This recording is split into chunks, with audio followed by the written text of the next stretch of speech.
إن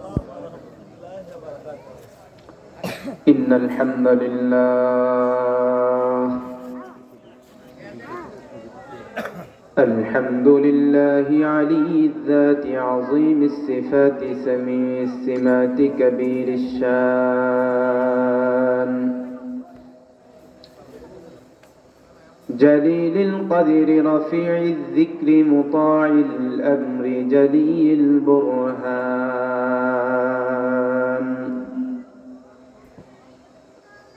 فخيم الاسم عزيز العلم وسيع الحلم كثير الغفران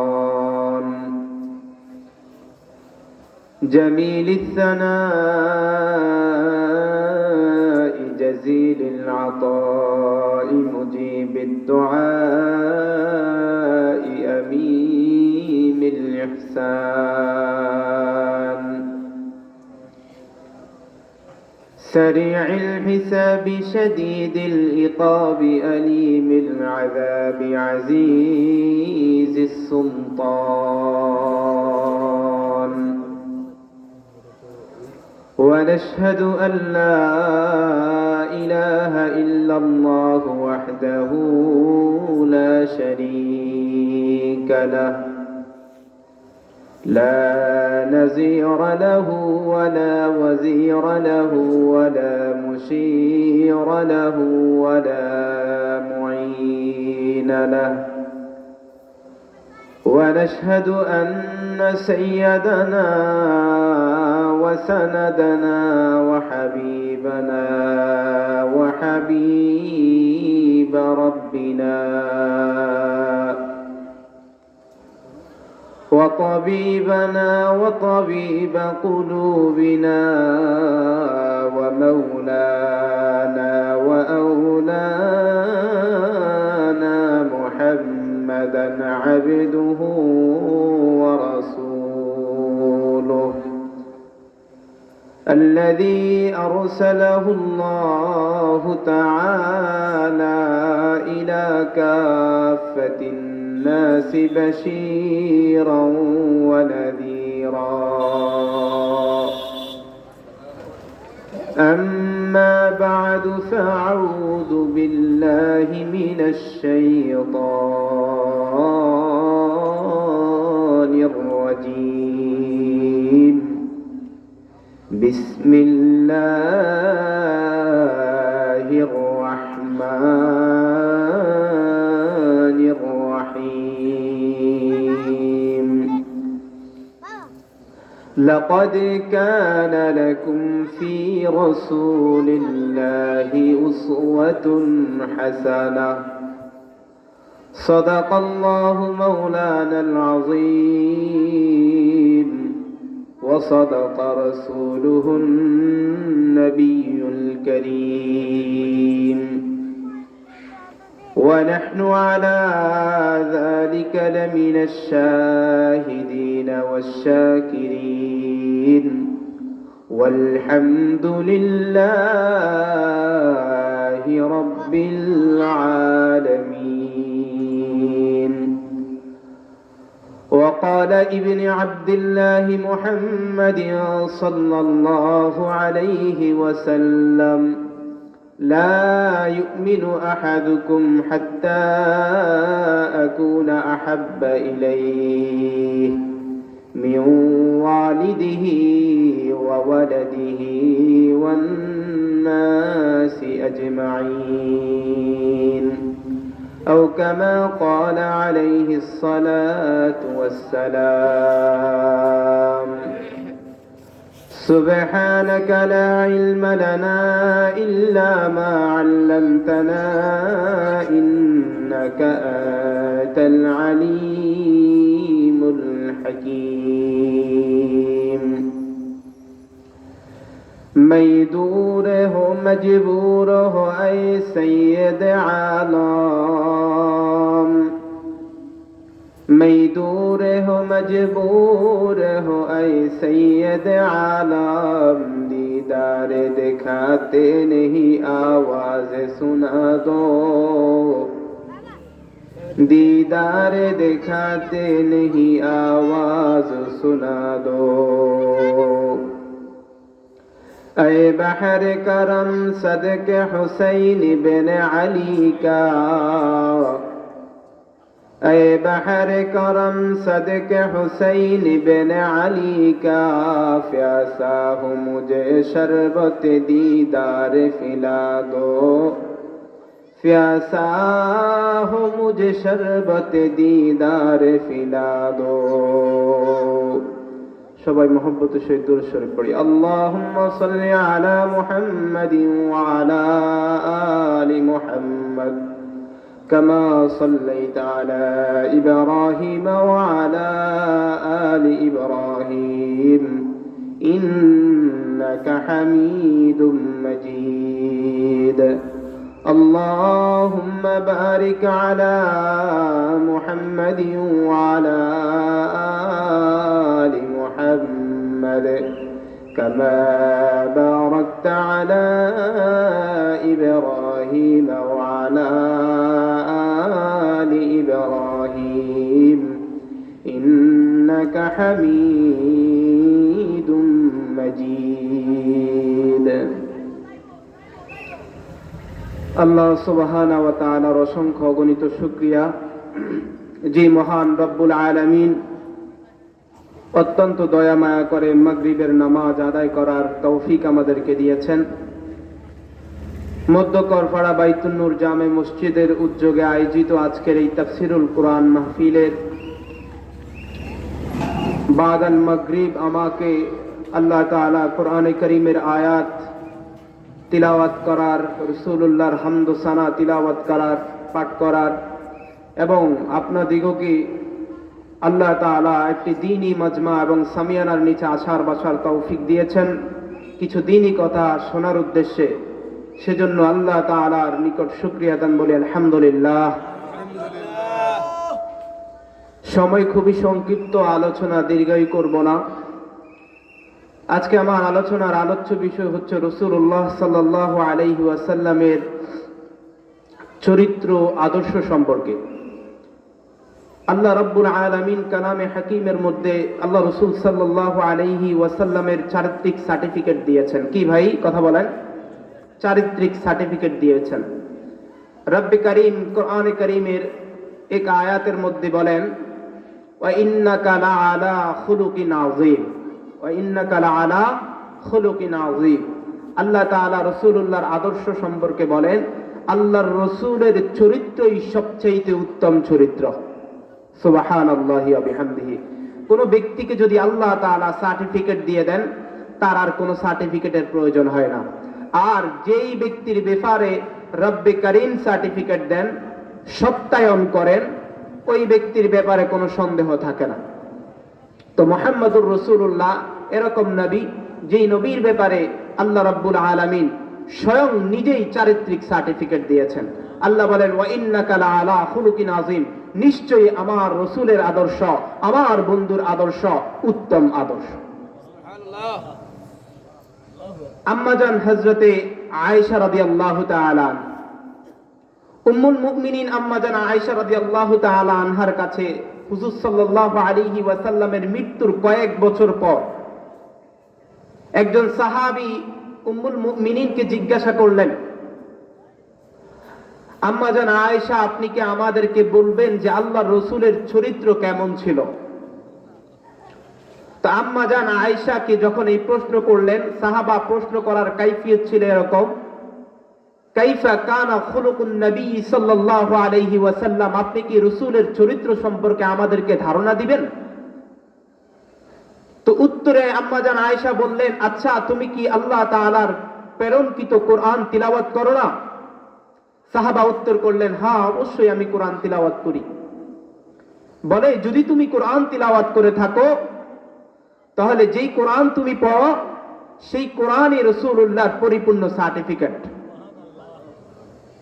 আম্মাজান আয়েশা রাদিয়াল্লাহু তাআলা আনহা বলেন, কানা খুলুকুহু আল কুরআন, রাসূলুল্লাহর চরিত্র হচ্ছে পুরা কোরআন।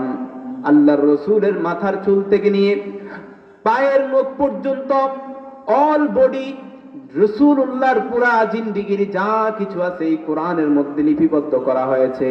অতএব কারণে তোমার যদি কিছু জানার থাকে তুমি কোরআন থেকে জানতে পারো। কোরআনকে তুমি যা জিজ্ঞাসা করবে রাসূলুল্লাহ সম্পর্কে কোরআন তোমাকে তাই উত্তর করবে। সুবহানাল্লাহ। আপনি কোরআনকে জিজ্ঞাসা করেন, কোরআন মুহাম্মাদুর রাসূলুল্লাহ, আল্লাহ রাব্বুল আলামিন মুহাম্মাদুর রাসূলুল্লাহকে তো সর্বপ্রথম সৃষ্টি করেছেন, কিন্তু দুনিয়াতে তো সবার পরে পাঠিয়েছেন। মুহাম্মাদুর রাসূলুল্লাহকে আল্লাহ যখন আগেই সৃষ্টি করলেন, মুহাম্মাদুর রাসূলুল্লাহর কি নাম ছিল? কোরআন আপনাকে উত্তর করবে, মুবাশশিরাম বিরাসূলিম মিন বাদিহি ইসমুহু আহমদ। কোরআন আপনাকে উত্তর করে বলবে রাসূলুল্লাহর পূর্বের নাম ছিল আহমদ। কোরআনকে আপনি জিজ্ঞাসা করবেন, কোরআন আচ্ছা বুঝলাম পূর্বে রাসূলুল্লাহর নাম ছিল আহমদ, কিন্তু রাসূলুল্লাহকে আল্লাহ তাআলা দুনিয়ার জমিনে পাঠাবার পর রাসূলুল্লাহর কি নাম হয়েছে এই সম্পর্কে কোরআনের ভেতরে কোনো আলোচনা আছে? কোরআন উত্তর করবে মুহাম্মাদুর রাসূলুল্লাহ।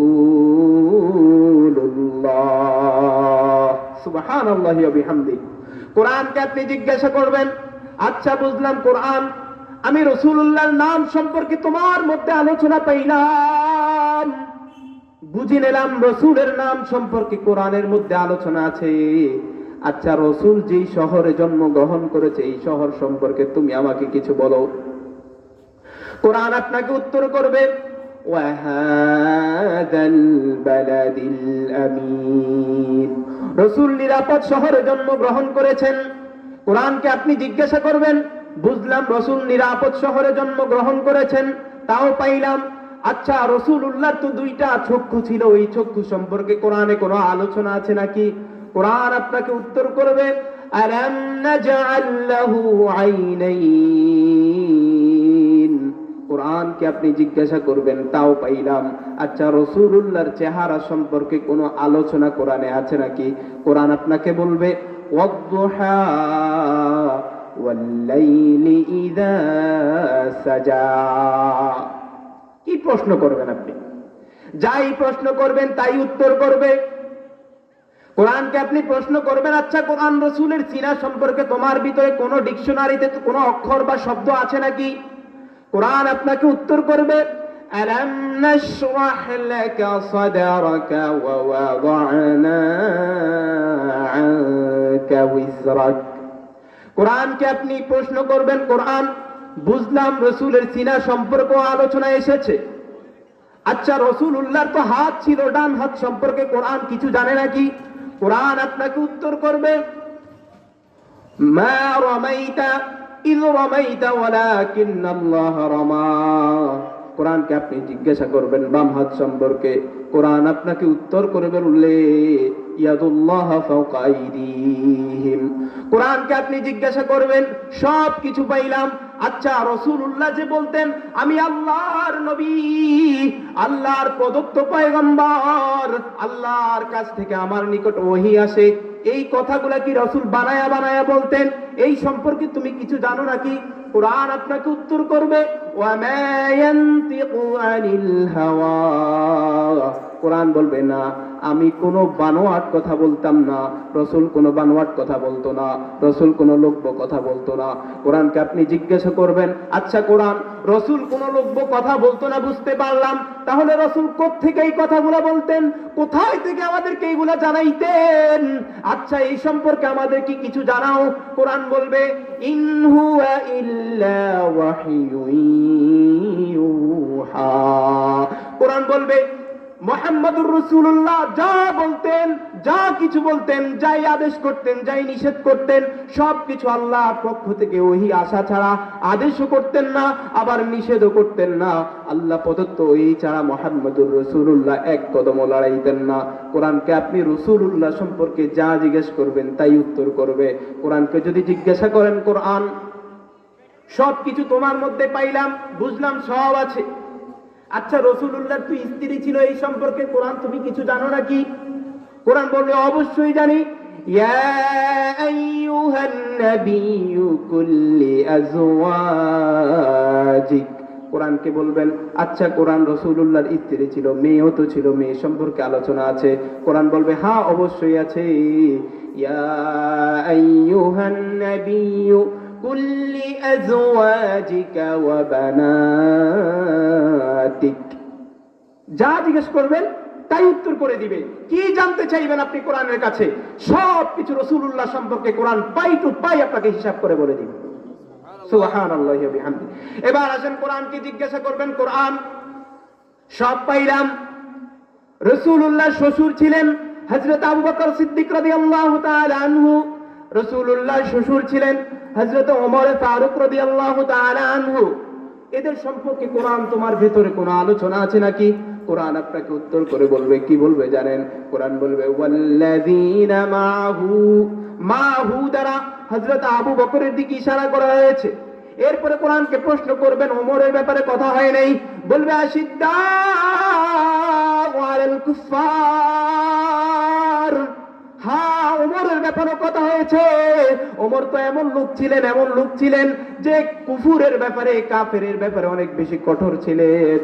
এরপরে জামাইদের বিষয়ে আসবেন, তাও কোরআন আপনাকে বলবে রুহামাউ বাইনাহুম তারাহুম রুকআন সুজদান ইয়াবতাগুনা ফাদলাম মিনাল্লাহ।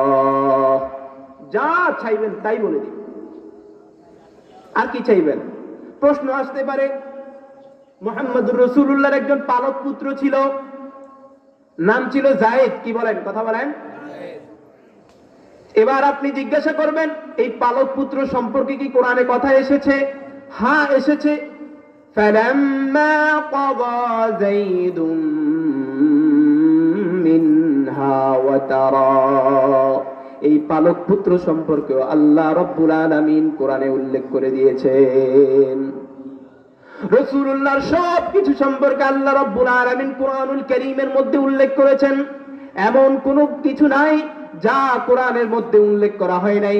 আল্লাহর রাসূলের জীবনে এমন কিছু ঘটে নাই যেটা কোরআনে নাই, কোরআনের মধ্যে এমন কিছু নাই যেটা রাসূলুল্লাহর জীবনে নাই।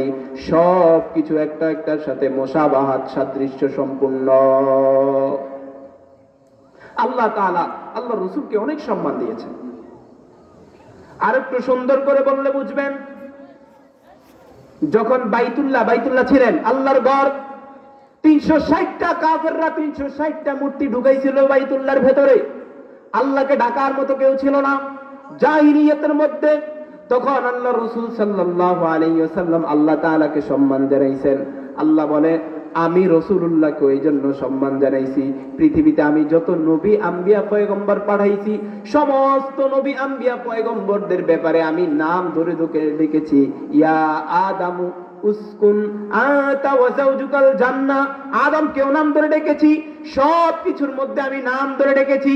কিন্তু মুহাম্মদুর রাসূলুল্লাহকে আমি কখনো নাম ধরে ডাকি নাই। সুবহানাল্লাহ পড়বেন না? কি বলছে শুনবেন। আল্লাহ সম্মান সূচক শব্দ ব্যবহার করেছেন। কেমন সম্মান সূচক শব্দ? যারা আরবি ব্যাকরণ বুঝে, কাফ জমিরকে ব্যবহার করা হয়েছে। দুনিয়ার মধ্যে যদি কাউকে আল্লাহ তাআলা সম্মান দেয় আরবি ভাষার মধ্যে, তার ক্ষেত্রে কাফের এই জমিরটাকে ব্যবহার করা হয়। আল্লাহ রাব্বুল আলামিন রাসূলুল্লাহ সাল্লাল্লাহু আলাইহি ওয়াসাল্লামের শানে কাফের এই জমিরকে ব্যবহার করেছেন। আপনি কোরআনে কারীমের আয়াত দেখেন, আল্লাহর রাসূলকে আল্লাহ যখন এই ডাক দিয়েছেন কাফ দিয়া সম্বোধন করেছেন। ওয়াদ-দুহা ওয়াল-লাইলি ইযা সাজা মা ওয়াদ্দাআকা রাব্বুকা ওয়া মা ক্বালা ওয়ালাল আখিরাতি খায়রুল লাকা মিনাল উলা ওয়ালা সাওফা ইউতিকা রাব্বুকা ফাতারদা আলাম ইয়াজিদকা। আবার অন্য সূরায় দেন ইন্না আতাইনাকা ফাসাল্লি লিরাব্বিকা। সব জায়গায় আল্লাহ তাআলা কাফ শব্দকে ব্যবহার করেছেন। আলাম নাশরাহ লাকা সাদরাকা ওয়া ওয়াদানা আনকা উযরাকা। সব জায়গায় আল্লাহ তাআলা কা বলে ব্যবহার করেছেন। আল্লাহর রাসূলকে আপনি বলে সম্বোধন করেছেন, সম্মান দিয়েছেন। বলে রাসূলুল্লাহকে এত সম্মান দেওয়ার মূল কারণ কি? আল্লাহ বলেন আমি রাসূলকে এমনি সম্মান দেই নাই, সম্মান দিলেই সম্মান পায়। রাসূলুল্লাহ যখন 360টা মূর্তি বাইতুল্লাহর মধ্যে ঢুকায় দিছে। কখনো আমাকে কেউ ডাকতো না, আমাকে ডাকার মতো কোনো লোক ছিল না। তখন একমাত্র মুহাম্মদুর রাসূলুল্লাহ সাল্লাল্লাহু আলাইহি ওয়াসাল্লাম আল্লাহু আকবার বলিয়া বাইতুল্লাহর সামনে দাঁড়ায়া আমাকে ডাকছে এবং সম্মান করছে। সম্মানের সাথে সাথে তিনি আমাকে ডাকছে কিভাবে, আমাকে সম্মান দিয়েছে কিভাবে সেটা শুনবেন। সুবহানাকা اللهم وبحمدك وتبارك اسمك وتعالى جدك ولا إله غيرك اللهم إنا نستعينك ونستغفرك ونؤمن بك ونتوكل عليك ونثني عليك الخير ونشكرك ولا نكفرك। এইভাবে কাব জমিনের সম্বোধন দ্বারা আল্লাহ রাব্বুল আলামিনকে সম্মান জানাইছেন। আল্লাহ বলে ওই সম্মানের কারণে আমি রাসূলুল্লাহকে সম্মান জানাইছি, আমি রাসূলুল্লাহকে নাম ধরে ডাকি নাই। হ্যাঁ হ্যাঁ, তোমার ভেতরে প্রশ্ন আসতে পারে মুহাম্মাদুর রাসূলুল্লাহ, কিছু কিছু জায়গায় তো মুহাম্মাদুর রাসূলুল্লাহর নাম উল্লেখ করা হয়েছে, এই নামগুলো কেন ধরা হয়েছে? আছে না দুই এক জায়গায় আল্লাহ রাসূলের নাম ধরা হয়েছে, হয়েছে না? মুহাম্মাদুর রাসূলুল্লাহ ওয়াল্লাযীনা মাআহু আশিদ্দাউ আলাল কুফফার, আল্লাহ রাসূলের নাম ধরছে। মা কানা মুহাম্মাদুন আবা আহাদিন মির রিজালিকুম ওয়ালাকিন রাসূলুল্লাহ, মুহাম্মাদের নাম ধরা হয়েছে না?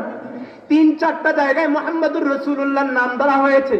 এই নামগুলা ধরার পিছনে একটা কারণ আছে। আল্লাহ বলে আমি চাইলে সব জায়গায় মুহাম্মাদের নাম ধরতে পারতাম, কিন্তু আমি সব জায়গায় মুহাম্মাদের নাম ধরি নাই। কিছু কিছু জায়গায় মুহাম্মাদের নাম উল্লেখ করেছি। এটার মৌলিক একটা কারণ আছে। এই কারণটা হলো এটা, মুহাম্মাদুর রাসূলুল্লাহর নামটা ধরার একটাই কারণ, কারণটা হচ্ছে মুহাম্মাদুর রাসূলুল্লাহকে আমি মুহাম্মদ এই জন্য বলতাম কারণ কাফেররা মুহাম্মদকে প্রশ্ন করবে, আচ্ছা তুই যে আল্লাহর নবী, এটার জন্য আল্লাহ তাআলা কোরআনে কোথাও তো তোমার কথা উল্লেখ করে নাই। প্রশ্ন আসতে পারে না? এমনিতেই তো আল্লাহ রাসূলুল্লাহ সারাদিন আটকাইতো, বলে সার্টিফিকেট দেওয়ার জন্য। সার্টিফিকেটের মধ্যে কোন ব্যক্তির নাম উল্লেখ না থাকলে তার নামে সার্টিফিকেট হয় না। মুহাম্মাদুর রাসূলুল্লাহর জন্য যেই কোরআন এসেছে, এই জন্য আল্লাহ তাআলা ওই সার্টিফিকেটের মধ্যে মুহাম্মাদুর রাসূলুল্লাহর নামটাকে উল্লেখ করেছেন, যাতে করে কাফেররা রাসূলুল্লাহর জন্য চূড়ান্তভাবে কোনো প্রশ্ন আবার প্রশ্নবিদ্ধ না করতে পারে। বুঝাইতে পারছি কি জন্য দিছে? যাতে কোনো প্রশ্ন না করতে পারে। আল্লাহ রাব্বুল আলামিন কি বলেন জানেন? আল্লাহ রাব্বুল আলামিন বলেন আমি রাহমাতুল লিল আলামিন, আর আমার মুহাম্মাদুর রাসূলুল্লাহ আমি হলাম রব্বুল আলামিন। মুহাম্মাদুর রাসূলুল্লাহ হলো রাহমাতুল লিল আলামিন, আমি সারা জাহানের রব, মুহাম্মদ হলো সারা জাহানের নবী। কথা বলেন ঠিক কিনা? আল্লাহ তাআলা অন্যান্য নবীদেরকে পাঠাইছেন মেয়াদ দিয়া, গোষ্ঠী নির্দিষ্ট কইরা, সময় নির্দিষ্ট কইরা, সময় শেষ, নবীর মেয়াদ শেষ, নবুয়তের সার্টিফিকেট শেষ। কিন্তু রাসূলুল্লাহকে আল্লাহ সার্টিফিকেট দেয় নাই। নির্দিষ্ট অনির্দিষ্ট কালের জন্য মুহাম্মাদুর রাসূলুল্লাহকে নবী বানাইছেন। আল্লাহ বলে আমি আরশের মালিক, আপনি আরশের নবী, আমি জমিনের মালিক, আপনি জমিনের নবী, আমি চন্দ্র সূর্যের রব, আপনি চন্দ্র সূর্যের নবী, আমি রাত্র দিনের রব, আপনি রাত্র দিনের নবী, আমি জিন ও ইনসানের রব, আপনি জিন ও ইনসানের নবী, আমি জান্নাত জাহান্নামের রব, আপনি জান্নাত জাহান্নামের নবী, আমি সমস্ত নবীদেরও, আপনি সমস্ত নবীদেরও নবী, আমি সমস্ত নবীদেরও রব, আপনি জান্নাত জাহান্নাম ফুলসিরাত মিজানের নবী, আমি জান্নাত জাহান্নাম ফুলসিরাত মিজানের রব, আপনি যত কিছুর নবী, আমি তত কিছুর রব, আমি যত কিছুর রব, আপনি তত কিছুর নবী। সারা কায়নাতের রব আমি, সারা কায়নাতের নবী আপনি। কথা বুঝাইতে পারি নাই? কোন নির্দিষ্ট ব্যারিকেড আছে? ব্যারিকেড রাখেন নাই। মুহাম্মাদুর রাসূলুল্লাহকে আল্লাহ তাআলা কোন ব্যারিকেডের মধ্যে নবী বানাই নাই। আল্লাহর রাসূল পাথরের নবী। কথা বলে শেষ করে দিতে হুজুর চলে আসতেছে। আল্লাহর রাসূল পাথরের নবী। মনোযোগ দিয়ে শুনবেন। আবু জাহাল নবীজির চাচা মুহাম্মাদুর রাসূলুল্লাহর কাছে আসিয়া হাতের মুষ্টিকে এভাবে মুঠ করি আল্লাহর রাসূলকে জিগাইতেছেন, আচ্ছা মুহাম্মদ তুমি নিজেকে নবী দাবি করো, যদি তুমি আমার হাতের মুঠের মধ্যে কি আছে তা বলতে পারো, আমি তোমাকে নবী বলে স্বীকার করব। আবু জাহাল বলে চাচা আপনার হাতের মুঠোর মধ্যে কি আছে এটাকে আমি মুখে বলবো না, হাতের মুঠে যা আছে ওটাই বলে দিতে হবে। বলে আমি চাইছিলাম যে হাতের মুঠের মধ্যে যা আছে এটা তুমি বলো, যদি হাতের মুঠের জিনিসটাই বলে দিতে পারে তাহলে তো আলহামদুলিল্লাহ, আরো ভালো কথা, এটা হলে তো ভালোই হয়। আল্লাহর রাসূল হাতের দিকে ইশারা করলেন, হাতের পাথরটা উঁচু আওয়াজে বলতে থাকলেন, লা ইলাহা ইল্লাল্লাহ মুহাম্মাদুর রাসূলুল্লাহ সাল্লাল্লাহু আলাইহি ওয়াসাল্লাম। এমনই ভাবে আবু জাহাল একদিন আল্লাহর রাসূলের কাছে আসলেন, একটা গাছের দিকে ইশারা করে বললেন, আচ্ছা আপনি বলেন, আপনি যদি নবী হয়ে থাকেন এই গাছটাকে আমার সামনে এনে দেখান। রাসূল বলেন, গাছটা কি ওখানে থেকেই কালিমা পড়লে হবে না আমার সামনে আসতে হবে? বলে আপনার সামনে আসলে তো ভালোই হয়, আমি তো চাইছিলাম ওখানে থেকেই কালিমা পড়ুক। বলে আচ্ছা ঠিক আছে। গাছকে ইশারা করলেন, গাছ সাথে সাথে রাসূলুল্লাহ কাঁপতে কাঁপতে রাসূলুল্লাহর পায়ের সামনে এসে লা ইলাহা ইল্লাল্লাহ মুহাম্মাদুর রাসূলুল্লাহ পড়া শুরু করেছে। সুবহানাল্লাহ। আরেকটা ছোট্ট কথা বলে শেষ করে দিচ্ছি। একবার এক মহিলা, বৃদ্ধ মহিলা আল্লাহ রসুলের সামনে আসছে, একটা মরা সাপ নিয়ে আসছে। কি সাপ ভাই, কথা বলেন? মরা সাপ নিয়ে আসছে। আয়না রসুলের সামনে আয়না কইতেছে যে আপনি তো নবী নিজেকে দাবি করেন, যদি পারেন এই মৃত সাপটা যদি আপনাকে সাক্ষী দেয় তাইলে আমি মানে নিব আপনি নবী। এখন সবার সামনে বড় মজলিসে আল্লাহ রসুল জিজ্ঞাসে, রসুল তো কি বলবে না বলবে, আচ্ছা ঠিক আছে এখন তুমি কি চাও এরকম কিছু? বলে হ্যাঁ আমি চাই। তো বলে সাপটাকে বাহির করো। তো গুই সাপ ছিল আর কি, একটা গুই সাপকে বাহির করে দিছে, মরা মৃত। আল্লাহ রসুল গুই সাপের দিকে ইশারা করলেন, ইয়া আইয়ুহাদ দাব, হে গুই সাপ। হাত দিয়ে ইশারা করার সাথে সাথে গুই সাপ উচ্চারণ করতে লাগলেন, লাব্বাইক ইয়া সাইদাক ইয়া রাসূলুল্লাহ ইয়া হাবিবাল্লাহ। সুবহানাল্লাহ। আমার রাসূল মৃত সাপেরও নবী, আমার রব মৃত মানুষের রব, তেমনি ভাবে রাসূল মৃত মানুষের নবী। এটাই প্রমাণ করেছেন, রাসূলুল্লাহর সিরাত সুরতের প্রমাণ দিয়েছেন। আল্লাহ তাআলা রাসূলুল্লাহর নবুয়তের কোনো ব্যারিকেড রাখেন নাই। আল্লাহ তাআলা আমাদেরকে রাসূলুল্লাহর আদর্শ অনুযায়ী জীবন গঠন করার তৌফিক দান করেন, বলেন আমিন। করবো তো ইনশাআল্লাহ, করবো তো ইনশাআল্লাহ। আজকাল তো ইসলামকে নিয়ে যে হইচই হনি মিলে খেলা শুরু হয়ে গেছে। আল্লাহ আমাদেরকে হেফাজত করেন, বলেন আমিন। এখন 12টা অঙ্গরে দমকায়নি, কথা বলেন। খবরদার, মাথায় রাখবেন, আপনারা কোনো এমন মানুষ নয়, আপনারা ওই জাতির উম্মত, ওই নবীর উম্মত যিনি 313 জন ক্রিয়া 1000-এর বিরুদ্ধে লড়ে গিয়েছিলেন। মনে আছে সেই জিহাদ যুদ্ধের কথা? যিনি 1000 হয়ে 50,000-এর বিরুদ্ধে লড়েছিলেন, 50,000 1.5 লক্ষের বিরুদ্ধে লড়েছিলেন, 5,000 1.5 লাখের বিরুদ্ধে লড়েছিলেন। আমরা সেই জাতি। খবরদার, ভারতের এই সমস্ত ইসকন মিসকনকে ভয় পায়া মুসলমানের ঈমান দুর্বল করা যাবে না। নারে তাকবীর লিল্লাহি তাকবীরের ধ্বনিতে, নূরের ধ্বনিতে, ঈমানের ধ্বনিতে যদি ভারতের ওই গৌত গম্ভীরের ওই পদকম্পিত করা না যায়, ওই মাটিকে কাঁপায় না দেওয়া যায়, তাহলে বলতে হবে, মনে করতে হবে রাসূলুল্লাহর ঈমানের, রাসূলুল্লাহর উম্মতের ঈমানের ওই দুর্বলতা এখনই এসে গেছে। তাই ঈমানের শক্তি বাড়াবার জন্য রাসূলুল্লাহ সিরাতের চর্চা প্রয়োজন আছে, এইরকম মাহফিলের সামিয়ানার প্রয়োজন আছে, উলামায়ে কেরামের প্রয়োজন আছে। তাই যথাসময়ে যেখানে যখন উলামায়ে কেরাম, হক্কানি উলামায়ে কেরাম, আমাদের ইসলামী দলগুলোর নেতারা যখনই আমাদেরকে যে বিষয়ে ডাক দিবেন, আমরা তখনই ঈমানি দায়িত্বে কোরআন ও সুন্নাহর জন্য, রাসূলুল্লাহর জন্য উহুদ এবং বদরের চেতনা নিয়ে ঝাঁপিয়ে পড়তে রাজি আছি তো ইনশাআল্লাহ। আল্লাহ আমাদেরকে তৌফিক দান করেন, বলেন আমিন। ওয়া মা তৌফিক ইল্লা বিল্লাহ। আসসালামু আলাইকুম ওয়া রাহমাতুল্লাহ।